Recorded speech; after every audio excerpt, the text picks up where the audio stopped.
Chaque année, Port Atlantique-La Rochelle voit transiter par ses installations près de 150 000 tonnes de tourteaux de soja provenant principalement d'Amérique du Sud. Utilisé pour l'alimentation animale, le soja est aujourd'hui pointé du doigt car sa culture est un des facteurs de la déforestation en Amazonie. Afin de répondre à cet enjeu environnemental majeur, Port Atlantique-La Rochelle a signé en juin 2022 un engagement de partenariat avec l'importateur Soltim et le manutentionnaire stockeur EVA pour la mise en place d'une politique de traçabilité d'un produit garanti non déforestant. L'objectif de cet accord, c'est de devancer une évolution de la réglementation, aller plus vite et pouvoir d'ores et déjà aujourd'hui arrêter de déforester et faire en sorte que pour pouvoir importer des produits, on soit sûr que ça ne provienne pas de destruction de forêts amazoniennes. Le 4 août 2022, le premier bateau de soja non déforestant est déchargé à Port Atlantique.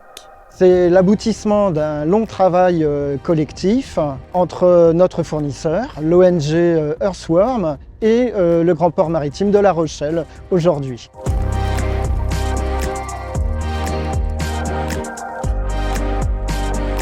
Tout le travail est basé sur le partage de l'information, vraiment la transparence du début de la culture, du semis jusqu'à la récolte. C'est notamment vérifié de manière géosatellitaire. À tout moment, on a la capacité de tracer ce produit depuis la graine jusqu'au tourteau, par les différents magasins, les différents silos, jusqu'au port de La Rochelle.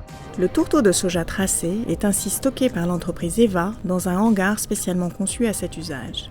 EVA a fait le choix d'accompagner son client Soltim sur cette importation de soja tracé non déforesté, à la suite d'opérations qui ont commencé il y a plus de 10 ans et qui se sont matérialisées encore récemment avec la construction d'un bâtiment de stockage absolument nouveau visant à renforcer la sécurité sanitaire.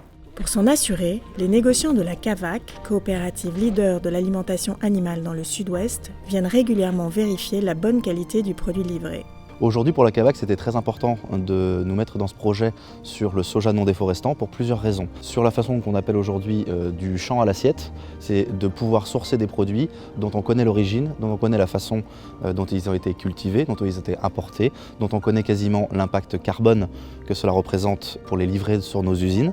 Et c'est surtout une façon pour le consommateur final de nos produits de connaître exactement la traçabilité du soja, parce qu'on en parle aujourd'hui, mais de toutes les matières premières qui rentrent dans les usines d'aliments. Aujourd'hui, la CAVAC est à 80% de soja non déforestant, avec un objectif à 100% pour 2025.